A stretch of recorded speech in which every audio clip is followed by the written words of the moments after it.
You want my dog? By user Ulfer. Well, I think it's fairly safe to assume I've lost a couple friends over this, but it wasn't me what did it. This weekend a friend of mine asked me to keep an eye on her 2 kids while she and her hubby went away for the weekend for some couple time. Her mother was initially going to watch the kids but fell through on short notice. She called me at 3 p.m. on Friday to come over in 3 hours, and my friend knew I probably wasn't doing anything. Which was both hurtful and accurate. I said sure. She's got 2 kids, a girl who is 8, and a boy who is 5. They're good kids for the most part. The boy has a little bit of a snitching problem and the girl has a sharing problem, but it's 2 days. So I show up Friday after work while my friend gives me the rundown and her husband tells the kids he will beat them with their sibling if they're bad. The kids were unimpressed. The parents leave and it's just me and the kids in the house, and it's immediate pandemonium.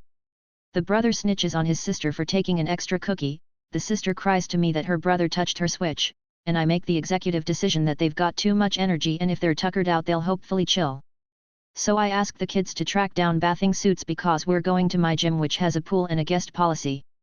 I did let mom know what we were up to before we left, and asked if it was okay if I brought my dog over. He doesn't shed and is house trained.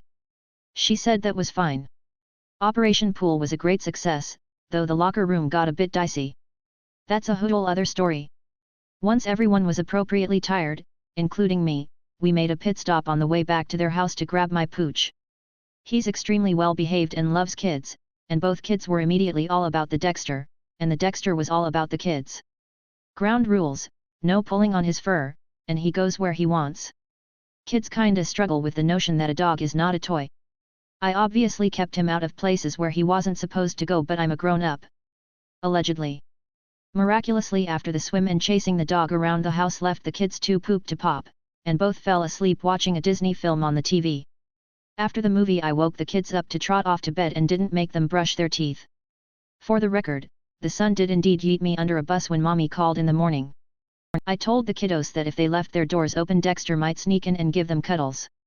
I increased the likelihood of this by sleeping on the couch and not leaving him a spot. He expressed his displeasure with me by flouncing off and going into the boys' room to sleep. Great success. Saturday we went for a hike in the morning, had a nap, and then played ball with the dog and generally had a pretty chill day. Defused the sharing issue by explaining to the girl that the pup has feelings and wants just like any person, and she can't control him that way. She appeared thoughtful. And then immediately started yelling at her brother for hogging the dog again. At least she wasn't mad at the dog. I successfully heated up the casserole mom had left me for dinner following her carefully laid out instructions, admonished the kids to not give him people food, and was soundly ignored. I did draw the line at a couple morsels from each kid, and put my foot down. More than that and he's gonna get the runs, and nobody wants that. That night I made sure sis got a turn by again hogging the couch and also closing the boy's door, since he got a turn already. The girl was smug. The boy made me call his mom. Mom wasn't happy that my dog was in her kids' beds. I reminded her that he doesn't shed and can't smell worse than the kids and her daughter might burn the house down with us inside if she doesn't get a turn. Mom accepted defeat. Saturday night was again relatively peaceful, though toothbrushing did happen. Early Sunday morning I got woken up by having my dog step on my testicles, which is a thing he's really good at, and he was mad at me for not leaving any room. I made room. Apparently the girl tried to do something he didn't like and he noped out of there. She wasn't happy about that, but was appeased by my pain enough to go back to bed. This morning was relatively chill, some more playing with the dog and some team tug of war, and mom and dad got back around lunchtime and thanked me for keeping their kids in one piece. The kids said bye to the pup and there were tears, and I loaded up myself and my dog and went back home to enjoy the relative peace and quiet. Yeah, I wish it ended there. Maybe an hour after we got home I get a phone call from a very frazzled sounding mom with kids crying in the background. She says they need my dog now. I'm sorry, what? You don't need a dog, you need my dog? Like, I don't need to come back and visit soon? You just want him? Well, the kids got so attached and they won't stop crying about missing the dog, and her husband don't have time for 2 kids and a puppy and more guilt-inducing word vomit that was having precisely zero effect on me. Abso-fluffingly not. Click. Still getting texts about being reasonable and you have time to train a new dog. 48 hours of free babysitting isn't enough? You want my dog too? Not in this lifetime. Dog tax, https://www.reddit.com/r/rarepuppier/comments/s2v292/send_help_immediate/update/clarification, the parents offered to pay me for my time over the weekend, but the rate for 2 full days of childcare was kind of a lot and they don't have a lot of disposable income. It was an emergency and I had nothing better to do with my time. Told them not to sweat it.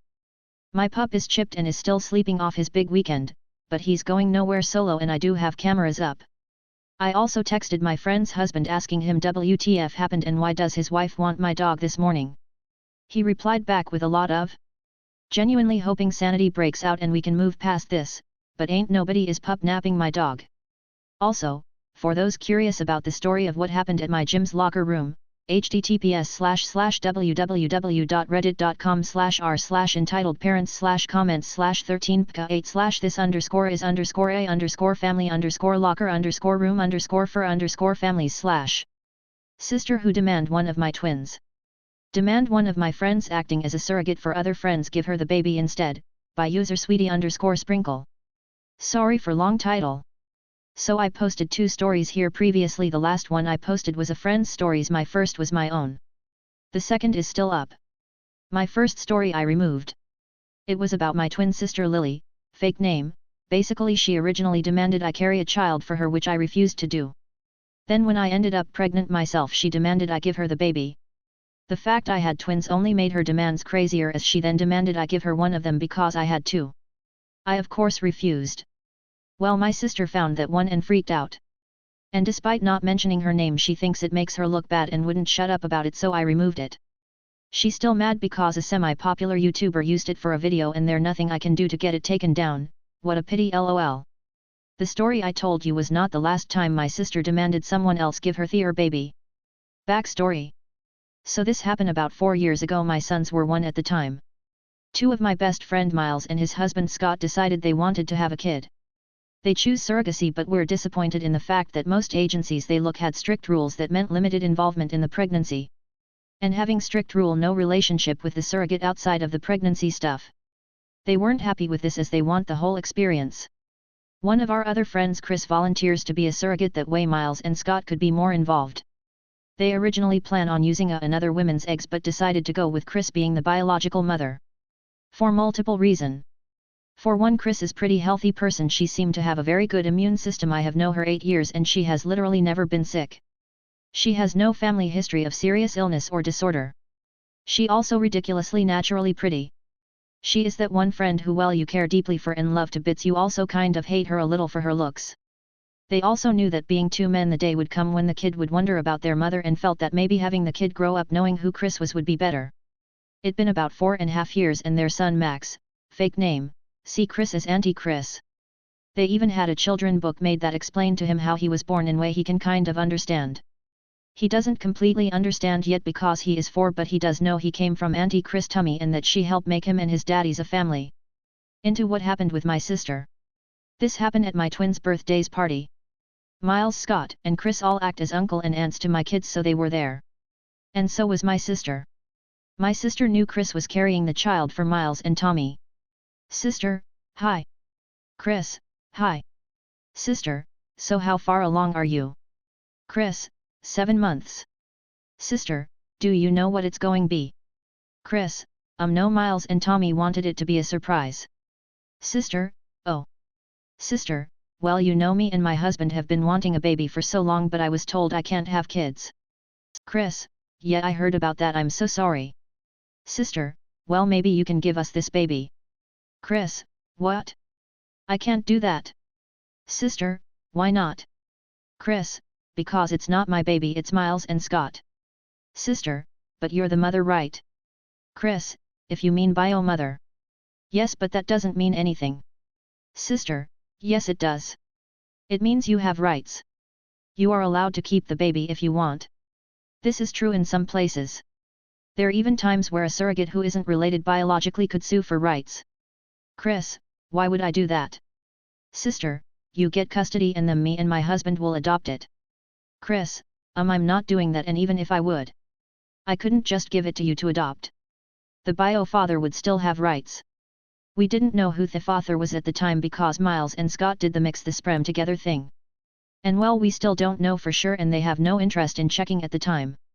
Just by looking at their son, everyone including Miles and Scott see he is a spitting image of Scott. Sister, fine then, once this one born you can have one for us. Chris, no, I'm not doing this again. Sister, why not? Chris, because being pregnant sucks. Sister, you did it for Miles and Scott. Chris, because they are two of my best friends. Sister, we're friends. Chris, no we're not. OP is my friend, I barely know you.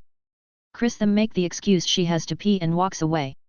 My sister starts going around complaining how it's not fair, everyone else is having babies but she not. Edited. For those asking if I'm going repost the story I deleted, the answer is no. The reason is because didn't save it anywhere and don't really feel like writing it all out again. But if you want to hear it, here is the YouTube video I mention in the post. My is the first story in the video. https://youtube.b/ljot3i. Edited. For those consider I have pretty much no contact with my sister. This story is from years ago. I live far away from them now. We do not talk. I have tried to convince her to get help but she refuses, saying nothing is wrong with her. And she gets mad, I even implied it. I can only do so much. I can't force her. Especially when our own mother is no help and actively plays into my sister's ridiculous entitlement. I tried for a few years but I can't anymore. I have my own life to live and it too busy for that drama along with a full-time job. I'm a mother to 2 6-year demon children. I love my kids but God they are monsters sometimes. I don't have the time to keep trying to help someone who doesn't want help. My Karen of a neighbor says she's entitled to my yard while I'm away, by user thought go firandom kid. I'm 27F, and I live in a rather nice neighborhood near the middle. My neighbor, who we'll call M for entitled mother, has a large dog and a rather destructive son, who we'll call EK for entitled kid. I have a pretty good financial situation, and I live alone because the house was passed down to me in the will. It's a pretty big yard, compared to Karen's yard, which is almost half the size. I have no gate for the yard, leaving it open for any pets/animals to come right in. I work from 7 a.m. to 5 p.m., so I'm gone for a long while during the day. Karen is the type to do a lot of gardening, so she doesn't like EK in the yard with all the tools. One day, she asked me if I would allow her son to play in my yard while I was at work. It couldn't cause any harm, could it? I accepted, but I did tell her that her son would have to be gone by the time I was back, and all went well until I got my first cat. Keep in mind, EK would always bring the dog over with him to play. I named my new Ginger cat, well, Ginger. Ginger loved to bask out in the sun with the EK and dog, until one day I found that she wasn't outside. In fact, she was inside with a bite mark. I rushed her to the vet immediately, where she was treated and wore some sort of bandage wrap around her waist for the next week or so. I checked the cameras only to see EK trying to move Ginger out of her general spot so that he could sit there, and she swiped at him, scaring him off. It seemed that EK's dog did not take kindly to this, and the mark was not a bite mark, but a swipe from the dog. I presented this info with Karen, who denied it and said he's just a kid, and Ginny is fine. I reminded her that it was Ginger, then told her that neither her son or dog were allowed on my property again. She threw an absolute tantrum and told me that they should be entitled to the yard while I was away because after all, you can't just let it go to waste. I then reassured her of my decision, to where she said word for word, "Ma'am, you need to leave. I am so confused. I'm considering my options, and I think small claims court is a bit too much for this. What am I supposed to do?" Edit. Yes, I did see all of your comments about liability. I'm currently trying to find out the best kind of fence I can get regarding the neighborhood HOA. As mentioned, I do have cameras and put up a no trespassing sign next to the mailbox. I did have her read and sign a contract stating that she or any other member of her family were to be allowed on my property, and if this happened, I would not be liable. Also, I will be able to sue her for trespassing, and recommended that she filled her kid in on this info. As you may expect, she threw a tantrum saying, "You need to get over it. It's just a cat. You don't even need the yard when you leave." Although, I did get her to sign the contract at the end, even getting to watch the look on her face get more and more sour. Thanks for your advice, everyone. Entitled Mother demands I drop the protective order against my stepdad, by user anonymous girl 309. Recently my stepfather has been bashing me online. He leaked my phone number and he was encouraging people to call CPS on me. This was because I wouldn't let him be in my daughter's life BC of how abusive he was to me as a kid and an adult. So I went to the magistrate and showed them all the evidence and threats etc. They granted me a protective order, but I have to go through the pain in the ass process of getting it officiated, or whatever term you use for that. Anyways, my mother texted me because I told her if he doesn't stop I'm going to get a protective order. She demands that I drop it. You're being unreasonable, he just wanted to be included with your child like everybody else. I told her where was this energy at when I was growing up? Now he pretends to give a fuck when I have a baby and events for my child? He never cared about me growing up and you allowed him to treat me like shit, and you treated me like shit too. You're lucky I even gave you another chance. Now I think it's best we go NC for a while until you get it together. Parents allowed their young child to play an adult game, then complained because the game was too inappropriate for her, by user Carrie Darling. I'm not sure whether this belong in this subreddit or not. If it doesn't, let me know and I'll repost in the appropriate subreddit. My 26F best friend, Naya's 28F oldest sister, Skiller 30F, has 2 kids with her husband, Cole 30M, J 5M, and Leah 12F. Naya and I have known each other for 12 years, since freshman year in high school, and are extremely close, but we are on completely different work schedules, with her working Monday Friday and me working Friday Tuesday. Because Naya has weekends off and I don't, we rarely ever get to hang out, but when we do, I always request PTO so we can, since Naya's job doesn't offer PTO and her paychecks are already immensely small as it is. At the end of April, Naya and I planned a sleepover at her house, so I requested my PTO a month in advance. It's only supposed to be 2 weeks notice, but if I know sooner than 2 weeks, a heads up with extra time to spare is always nice. Now, for some extra context, Naya's house is not Skiller's and Cole's house, too. They have their own place but come to visit Naya frequently. Now, on to the main part of this story. Skiller and Cole were over for a visit at Naya's place when I arrived, and that night, we all decided to play Cards Against Humanity. When Skiller and Cole allowed Leah to play too, I thought Leah had already played this game and knew about all of the inappropriate answers and questions. Boy, was I wrong. Cole was the first one to draw a question card. I think the question was something like, why can't I sleep at night? Can't quite remember, but it wasn't an inappropriate question. When we all picked our answers, mine and Naya's answers inappropriate, all I had were cards with inappropriate answers, for clarification. When Cole read our answers, he told Naya and I, know your audience. Don't pick inappropriate cards. I explained to him that A, all I have are inappropriate answers, and B, it's an adult game. Cole actually told me to switch out my entire deck for a new one if every card I had is inappropriate. But I couldn't look at the cards I was drawing, so there was no avoiding getting more inappropriate cards. Not to mention, Leah is 12 years old. She's been in school for at least 6 years. I doubt she hasn't already heard about half the inappropriate stuff mentioned in the game, and it was Skiller's and Cole's choice to let her play. It really put a damper on the game, and after an hour, Naya and I were done. If you're going to allow your child to play an adult game, don't complain because it's too inappropriate for them. That's like taking your child to a strip club and then demanding that the strippers cover up because your child is there and it's inappropriate for you to be barely dressed around my child.